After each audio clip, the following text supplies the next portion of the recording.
Merci de regarder la télévision nationale. Voici les titres du journal. Phase 2 du plan de riposte économique et sociale du gouvernement. Le ministre des Transports annonce de nouvelles mesures d'accompagnement. 13 milliards de francs guinéens seront injectés dans le transport public. Lutte contre le Covid-19, une assistance est apportée aux écoles de la commune de Ratouma. Elle bénéficie de kits sanitaires et hygiéniques, un don de l'ONG Guinée Future. Justice, les audiences criminelles se poursuivent au tribunal de première instance de Kaloum. 50 dossiers sont inscrits au rôle de cette session. Les détails, c'est dans un instant. Bonsoir et merci d'être avec nous sur les antennes de la télévision nationale. Tout d'abord, ce décret des barres 140, barre 2020, barre PRG, barre SGG, portant nomination d'un haut cadre au ministère de l'Enseignement supérieur et de la Recherche scientifique. Le président de la République, vu la Constitution, décrète article 1er. Madame Daloba Souma, biologiste en service à la Direction générale de l'Enseignement supérieur, est nommée chef de cabinet du ministère de l'Enseignement supérieur et de la recherche scientifique. Article 2. Le présent décret qui prend effet à compter de sa date de signature sera enregistré et publié au journal officiel de la République. Conakry le 2 juillet 2020, signé professeur Alpha Condé.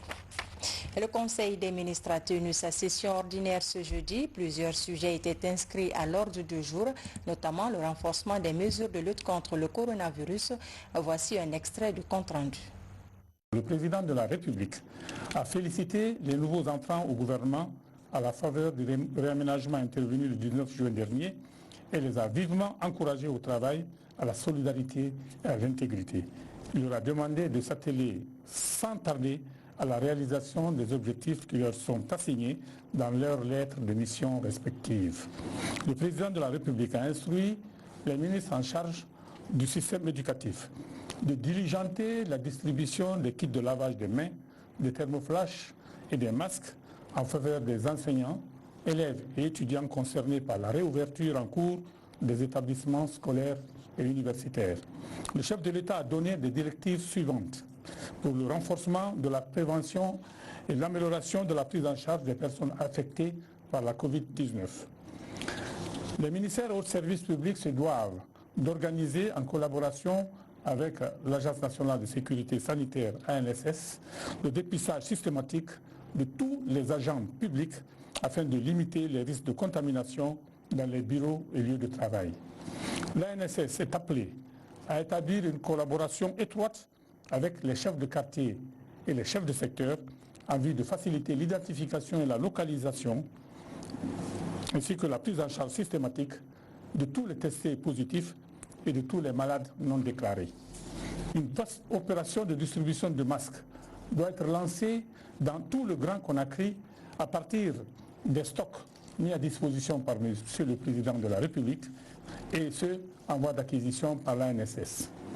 L'ANSS disposant désormais d'une capacité de dépistage largement accrue avec l'acquisition de nouveaux matériels de tests auxquels s'ajouteront bientôt les systèmes de tests rapides. Les délais de délivrance des résultats des tests doivent être réduits avec pour objectif de les ramener à 24 heures au plus. Les membres du gouvernement et les hauts cadres de l'État sont soumis à un devoir d'exemplarité dans le port correct et régulier des masques, en particulier lors de leur apparition publique. Le président de la République a invité le ministre en charge des Transports à établir un protocole et un calendrier de reprise des vols commerciaux et de reprise progressive du trafic aérien international sur la base du principe de réciprocité vis-à-vis du pays d'origine et selon des règles strictes, dont l'obligation pour les passagers entrants de disposer d'un résultat négatif récent de test à la Covid-19, l'obligation de se soumettre également à un autre test à l'arrivée à Conakry, l'obligation, sauf cas exceptionnel, de se soumettre à une contrainte de confinement à l'arrivée pour une durée qui sera définie en accord avec l'ANSS, et la mise en place d'une procédure particulière applicable au personnel diplomatique, aux experts et consultants étrangers, ainsi qu'aux techniciens des sociétés minières ou réalisant des contrats publics. Le chef de l'État a instruit le gouvernement de renforcer les mécanismes et règles de contrôle de passation de marchés publics afin de lutter efficacement contre la corruption qui affecte ces opérations. Il a également insisté sur la formation des agents publics en charge de la passation des marchés dont les ministères sectoriels ont désormais la responsabilité conformément aux dispositions du nouveau Code des marchés publics. Le président de la République a encouragé les membres du gouvernement à s'investir personnellement dans la mesure de leurs moyens respectifs dans les secteurs agricoles et pastoral afin d'inspirer par l'exemple d'autres citoyens à embrasser les activités rurales et à créer une véritable dynamique en faveur du développement de ces secteurs porteurs de croissance. Le chef de l'État a invité le gouvernement à promouvoir davantage le recrutement des Guinéens au niveau de la CEDEAO et de l'Union africaine et plus généralement dans les instances internationales dont notre pays est membre. Le président de la République a instruit le ministre en charge des pêches de promouvoir l'émergence d'opérateurs économiques nationaux propriétaires de bateaux de pêche battant pavillon guinéen en lieu et place des consignataires ou d'affréteurs de navires étrangers. Agriculture avec la mise en œuvre du projet de riposte des impacts du coronavirus. Cela a permis à plus de 500 producteurs d'engranger près de 5 milliards de francs guinéens dans la vente des semences à redistribuer aux paysans. Ce soir, notre reporter Fodé Camara revient sur le parcours de l'un de ces producteurs bénéficiaires évoluant dans la région de Kindia. À quelques kilomètres de la route nationale Kindia-Mamou, depuis près de 10 ans, par le biais de la terre, ce jeune paysan est le petit bourgeois de Bendougou, un district de la commune urbaine de Kindia. Déjà, 2 maisons sont construites par Bouramassouma. Le projet de riposte du ministère de l'Agriculture a été aussi une opportunité d'affaires pour Bouramassouma. Aux yeux de ce jeune paysan, pour relancer la campagne, cette subvention permettant de mettre des intrants gratuits à la disposition des paysans soulage à plus d'un titre.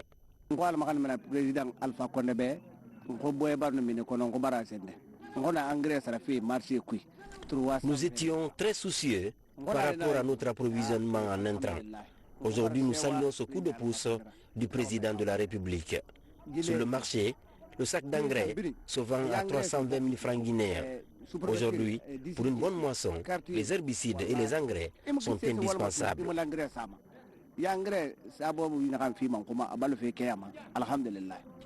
Les 700 tonnes de semences de riz et de maïs mobilisées pour les redistribuer aux producteurs viennent en grande partie des centres sémenciers comme celui de Kilissi.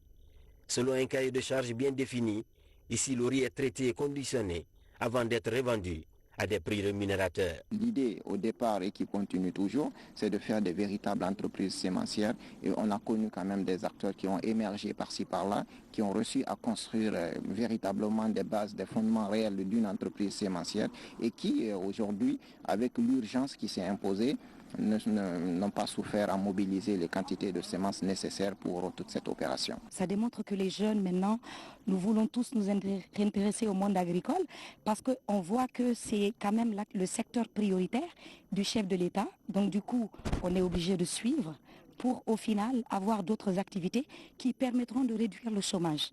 Dans la région de Kindia, le plan national de riposte du ministère de l'Agriculture va permettre de toucher 2400 exploitants agricoles. Des kits de production composés de 84 tonnes de semences de riz, près de 300 tonnes d'engrais et plus de 800 litres d'herbicide total. À travers cet appui, l'objectif est de valoriser 1200 hectares. En plus de ces acquisitions, ce plan de riposte gouvernemental du secteur agricole face à la Covid-19 permettra de toucher globalement 50 000 ménages vulnérables à travers 500 kits maraîchers composés de semences potagères, engrais, produits phytosanitaires et outillages agricoles. 200 kits d'élevage villageois de volailles et 1500 kits piscicoles composés de semences halieutiques, de matériel de pêche, d'équipements de transport, d'alevins et de petits outillages d'aménagement piscicole. Au-delà de l'appui de la Banque mondiale, d'autres initiatives de résilience sont aussi programmées. La phase 2 du plan de riposte économique et sociale du gouvernement, 13 milliards de francs guinéens ont été injectés dans le secteur des transports pour les 3 prochains mois. D'autres mesures d'accompagnement sont prévues par le ministère. Compte rendu, Alpha Isiagaba. Le secteur des transports est l'un des plus frappés par la pandémie de Covid-19. Depuis mars dernier, l'aéroport de Conakry, par exemple, est presque à l'arrêt. Il n'a enregistré aucun passager il y a plus de 3 mois. La fermeture des frontières terrestres a aussi favorisé la diminution de l'offre de transport. La pénurie de véhicules s'est aggravée. À cela s'ajoute la suspension du paiement des frais de surestarie au port autonome de Conakry. Notre aéroport est un aéroport qui voyait transiter à l'aller ou retour sous forme de transit au moins près de 600 000 passagers par an. Aujourd'hui se retrouve pour ce trimestre-là presque avec 0 passager. Donc il y a là un manque à gagner significatif. Et ce qui concerne le transport maritime, nous avons pris une des mesures que nous avons eu à prendre, c'est de faire en sorte que les frais de surestarie deviennent gratuits. Les surestaries, c'est lorsque vous avez un bateau qui doit accoster à Conakry et qui doit décharger sa marchandise dans un temps donné et qui, pour une raison, pour un cas de force majeure ou pour toute autre raison, le manque de compétitivité des installations de déchargement ou ainsi de suite, que ce navire prenne plus de temps que prévu. Il y a également le fait que des conteneurs qui sont dépotés, qui sont déposés au port de Conakry, doivent normalement, dans un certain délai, quitter l'espace portuaire pour libérer des aires de stationnement de conteneurs. Et si cela ne se fait pas dans un délai de 10 jours, c'était ça la réglementation, il y avait une franchise de 10 jours qui était accordée à tous les propriétaires de marchandises. Si cela ne se faisait pas dans un délai de 10 jours, il y avait des pénalités qui tombaient. Et nous avons décidé, au niveau du gouvernement, pour aider le secteur privé, pour aider les importateurs, à faire en sorte que ces frais de surestarie, quelle que soit par ailleurs la durée de stationnement des conteneurs au port de Conakry, soient totalement annulés. L'État guinéen a dès au début de la pandémie rendu gratuit le transport public. Selon les statistiques officielles, près de 720 000 passagers ont bénéficié de la gratuité du train Conakry Express. Les bus du groupe Al Bayrak ont aussi transporté près de 780 000 passagers au cours du dernier trimestre, ce qui a coûté au trésor public 13 milliards de francs guinéens.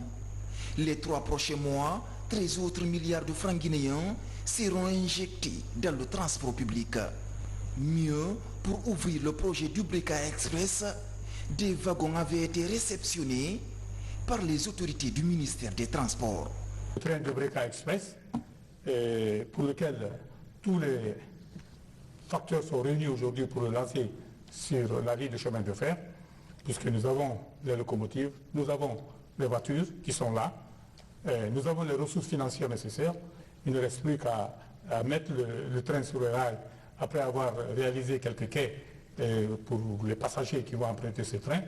Mais malheureusement, nous avons un problème juridique avec la société Russal, qui est propriétaire de cette ligne de chemin de fer Conakry-Fria.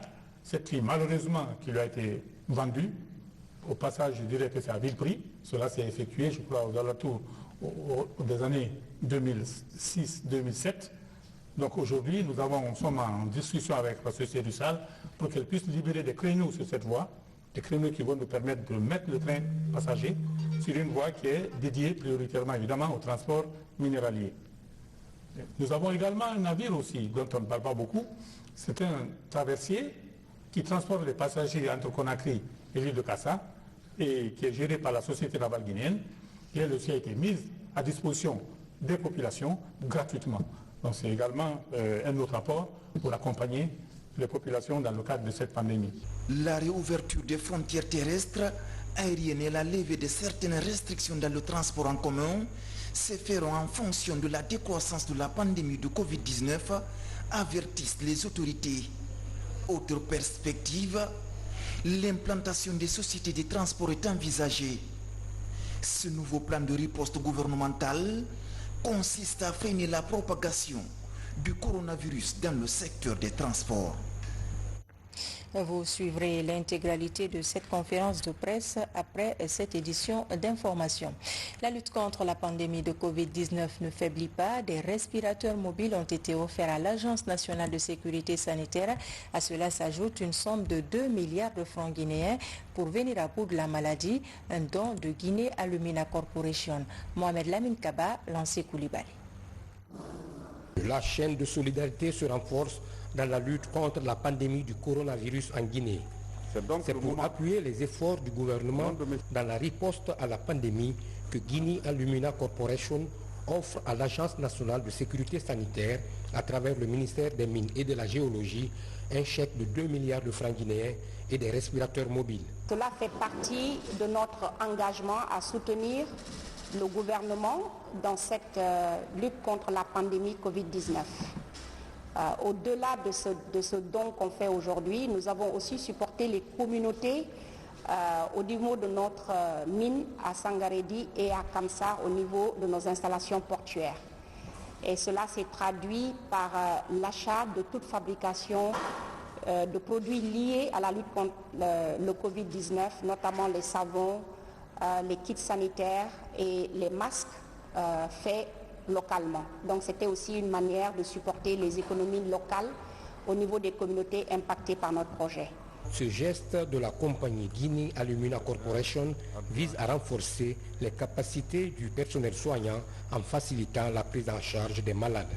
Avec la Covid, nous avons un segment de malades qui nécessitent de la réanimation et nous doter en équipement de dernière génération, parce que je suis en train de voir la liste.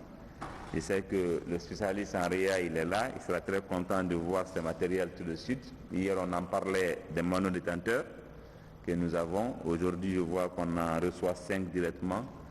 Ça prouve que votre donation est venue concerner un segment important de la riposte. Même si la tendance est à la baisse, les autorités du ministère des Mines invitent les populations à respecter les gestes barrières. On suit les statistiques au quotidien et la tendance est à la baisse.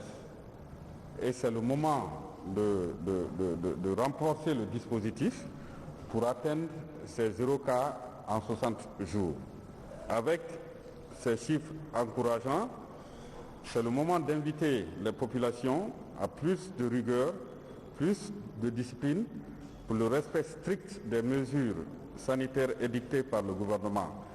Cette assistance de Guinée Alumina Corporation, GAC, est l'expression de la volonté de cette société minière à prendre part à la lutte commune. Je vous l'annonçais dans les titres, la guerre contre la maladie à coronavirus est l'affaire de tous.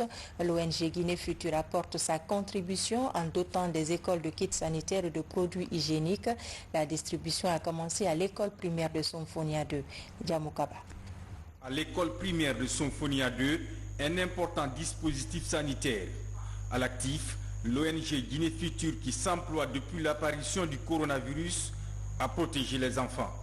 Le processus est soutenu par la première dame de la République. Ce don est venu pour les élèves et encadreurs. Parce que l'élève seul ne peut pas utiliser, celui qui lui donne les cours est en partenariat. Comme la première dame en ce temps de Covid-19 est en train d'assister la population pour la lutte contre le Covid-19, donc nous avons jugé nécessaire de travailler avec eux pour venir en aide avec la population pour lutter contre cette maladie. Cette action humanitaire vise à appuyer le système éducatif dans la lutte contre la propagation de la maladie à coronavirus. L'opération cible notamment des écoles privées et lieux de culte de la commune de Ratoma. La pérennisation de cette activité, ça est un grand plaisir pour nous, et de remercier l'ONG de sa volonté, de son assistance au niveau des religieux, mais surtout au niveau de l'école Somphonia 2, de Somphonia Gare 1, et que je les remercie. Nous ne sommes pas du tout surpris par ce geste de la première dame, qui a toujours pensé aux enfants, dont la santé et l'éducation constituent sa préoccupation majeure. Ces produits hygiéniques sont mis à la disposition de Guinée Future par la Fondation Prosmi. L'opération est doublée d'une campagne de sensibilisation et d'appui aux élèves et au corps enseignant. Éducation, on fait le point sur les conditions de reprise des cours dans les établissements. Beaucoup d'écoles et universités ont fait leur entrée pour parachever les programmes d'enseignement. Ce soir, on va voir qu'au niveau des universités privées, le respect des mesures barrières est de rigueur. C'est le cas au groupe scolaire Amadou Dieng. Reportage Yeneyansa.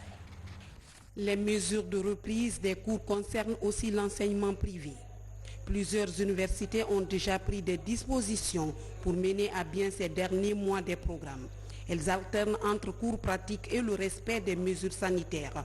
C'est le cas de l'université Amadou Dieng où les règles sont strictes. On a repris les cours ce 29 juin et avec un respect strict des gestes barrières, c'est-à-dire la prise des températures à chaque entrée et sortie et ensuite le lavage des mains comme vous voyez devant toutes les salles. Et ensuite, le port obligatoire des masques. L'université a déjà partagé ses propres masques. Et surtout, la distanciation sociale dans les salles de classe. Pour minimiser les risques, l'université opte aussi pour un système d'enseignement en ligne. Une plateforme digitale qui est conçue pour aider les étudiants à être eux-mêmes au centre des recherches, comme le préconise le système LMD. L'avantage de cette option est de réduire le nombre d'étudiants sur le site d'apprentissage. C'est une plateforme gratuite permettant à tout étudiant avec une interface qui consomme moins de débit, donc est disponible sur toutes les plateformes, que ce soit un Android, que ce soit une tablette ou que ce soit un PC. C'est fait de telle sorte que chaque étudiant avec le moindre coût ou bien le moindre pass, le plus petit pass, il peut accéder. Nous sommes vraiment très satisfaits de la façon dont notre ministère est en train de gérer la reprise des cours dans les universités. Et le nouveau calendrier universitaire aussi nous convient parfaitement.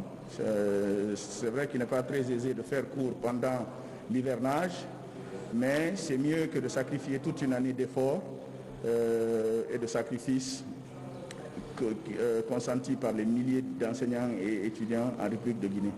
Avant le lancement, l'université a d'abord procédé à la pulvérisation des locaux et a mis en ligne 500 cours en version électronique. D'autres formes d'organisation pédagogique sont opérées pour faciliter la reprise. Mais tout cela a un prix à payer. Toutes les entreprises ont subi le même choc, mais les écoles encore plus parce que nous n'avons pas d'autres ressources que le paiement des frais de scolarité. Il se trouve que maintenant, là où on avait 5 groupes pédagogiques, ça revient à 11. Il faut répéter, au lieu de 5 fois, 11 fois. Les parents d'élèves sont diminués à cause de la pandémie. On ne sait pas comment gérer. Nous comptons sur l'État pour nous aider en aide afin de résoudre un certain nombre de problèmes qui concernent ces écoles privées qui sont d'un grand apport dans l'éducation en Guinée. Partout dans la cour de l'université, des kits de lavage de mains sont installés. La reprise des cours est effective ici sur fond de respect des mesures barrières.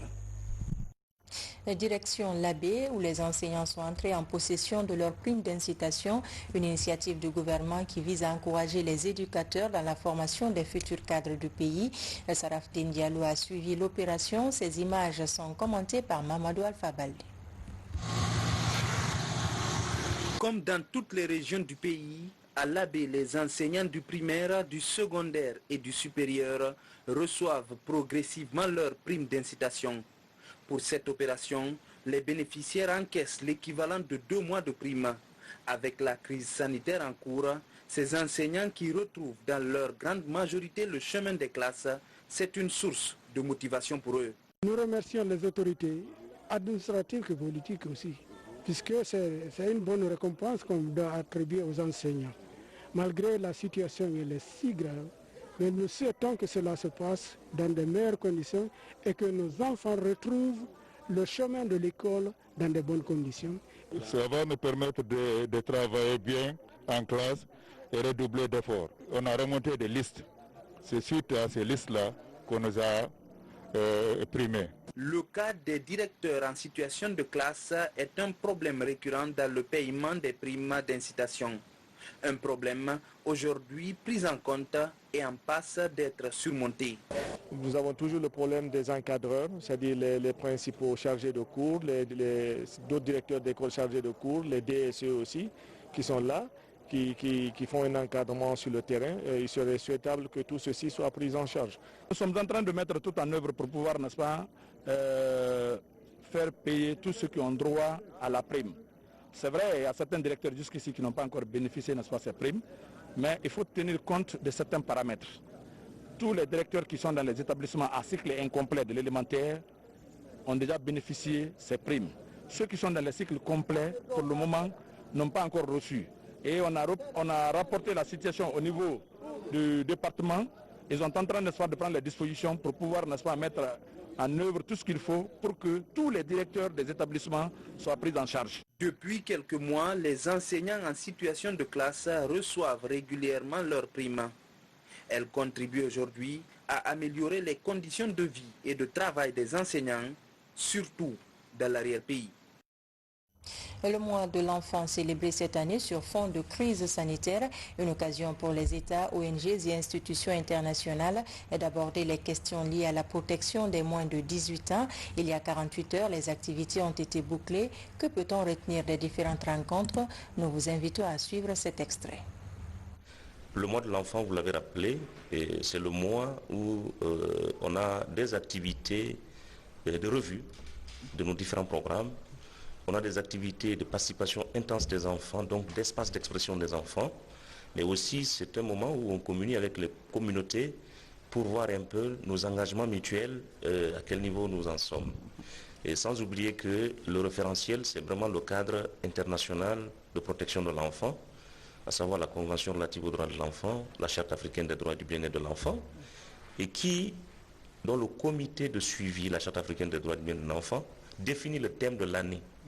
Et cela se fait à l'issue de l'examen des différentes préoccupations que les enfants rencontrent en Afrique. Okay. Cette année, permettez-moi de rappeler que le thème porte sur l'accès à une justice adaptée aux enfants en Afrique.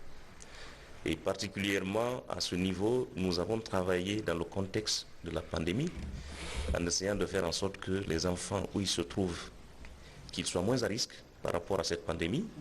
Et nous avons mis l'accent sur la facilitation de la médiation pénale pour les enfants qui étaient donc en conflit avec la loi. Oui.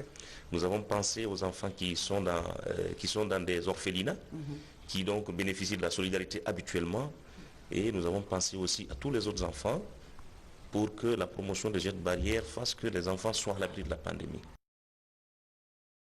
Et pendant ce temps, le département en charge de l'énergie adopte de nouvelles stratégies pour rendre ses services techniques plus opérationnels et compétitifs. Une agence est créée à cet effet. Elle va désormais faciliter les relations avec le public. Plus de détails avec Nabi Kamara. Au ministère de l'Énergie, les autorités optent pour une nouvelle gouvernance AEDG. C'est pour moderniser la gestion de cette entreprise basée entre autres sur la sécurisation des recettes collectées auprès des clients, le renforcement des capacités du personnel et la modernisation des outils de travail.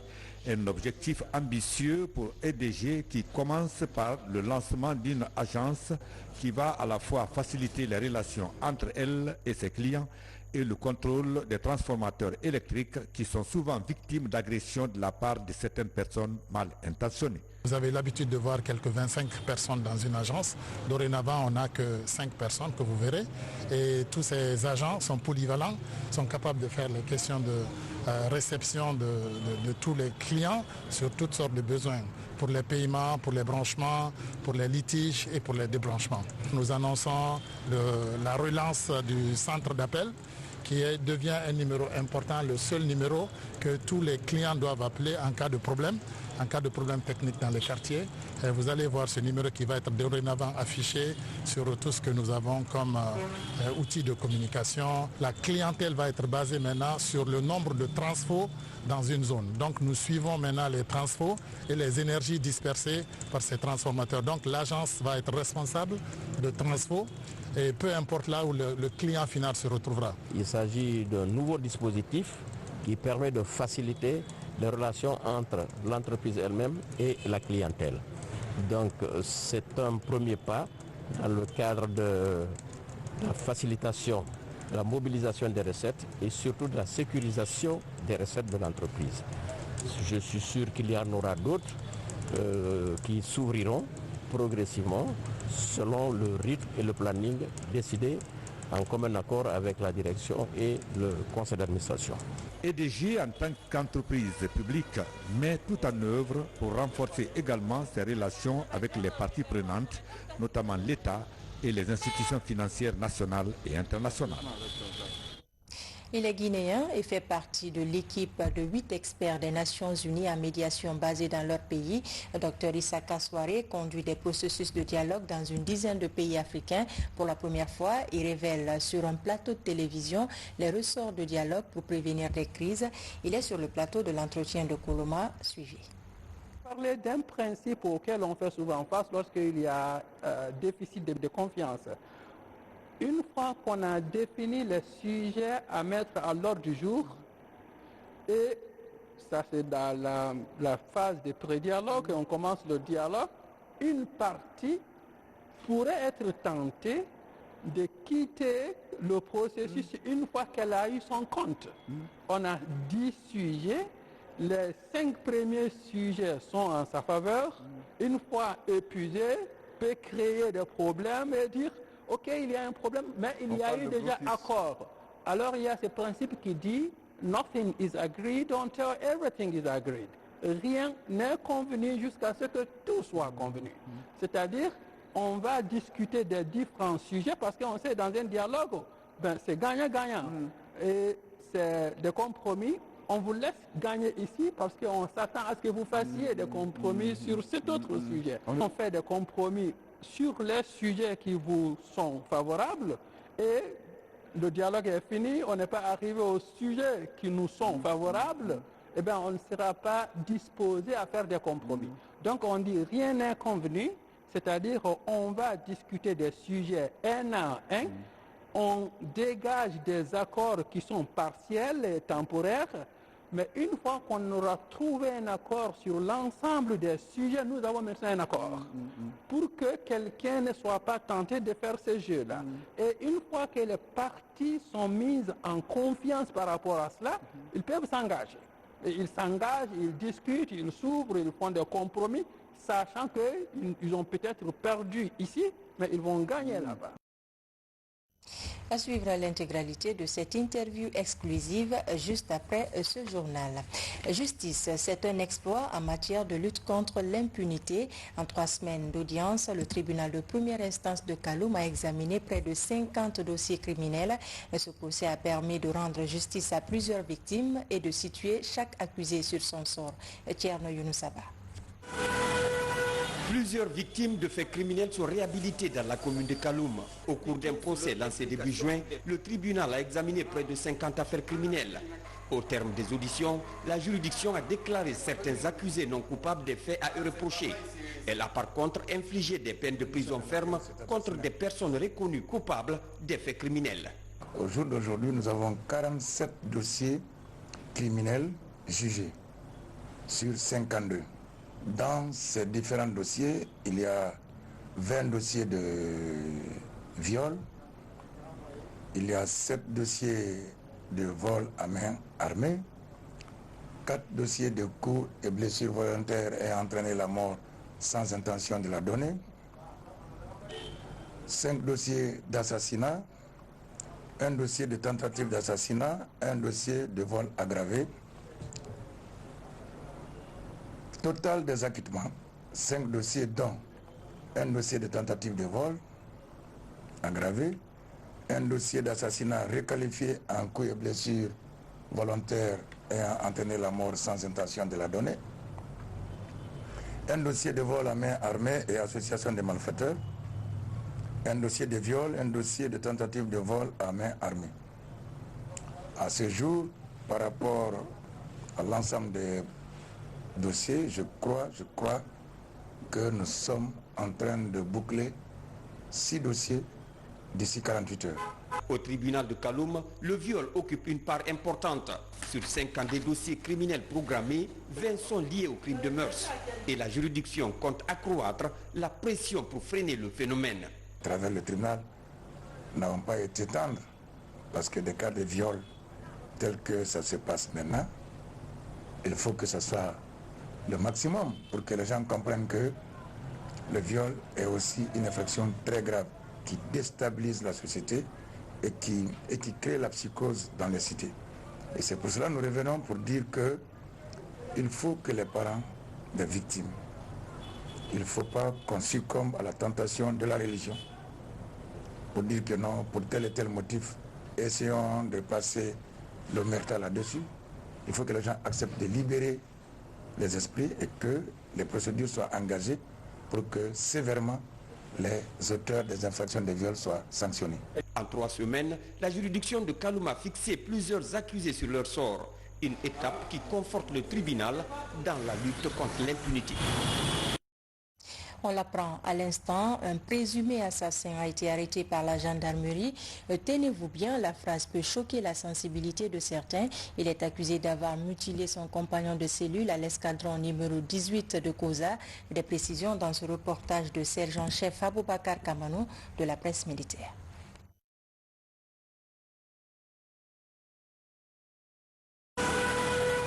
Plusieurs victimes de faits criminels sont réhabilitées dans la commune de Kaloum. Au cours d'un procès lancé début juin, le tribunal a examiné près de 50 ans. Dans la nuit du 30 juin au 1er juillet 2020, Moussa Traoré, présumé auteur de ce crime odieux, a été interpellé et mis à disposition de l'escadron gendarmerie mobile numéro 18 de Koza pour tentative de meurtre contre une dame au quartier Simbaya-Gare. Auditionné puis placé en garde à vue, il partageait le violon avec Isiaga Keita, lui aussi interpellé le même jour pour vol de téléphone. Tard la nuit, Moussa Traoré aurait profité des grandes pluies pour réaliser son rêve, celui d'offrir un sacrifice humain à ces diables, selon le présumé meurtrier. C'est l'homme qui est sorti envers moi comme sacrifice. La vérité est bonne à dire. Comme j'ai gagné un, je ne connais pas le derrière comment. S'il y a la possibilité de Dieu de me faire n'importe quel comment, je suis derrière les grattes, la tôle. C'est ça, il a coupé un peu, et puis il a commencé à déchirer ça un peu. Cette découverte macabre a été faite aux environs de 5 heures du matin suite au contrôle du chef de poste du jour. Aussitôt, la brigade de recherche de Matam a été mise à contribution pour des fins d'enquête. Ces deux jeunes-là ont été tous conduits à l'escadron mobile numéro 18. Ils ont été placés en garde à vue dans la chambre de sûreté. La nuit, M.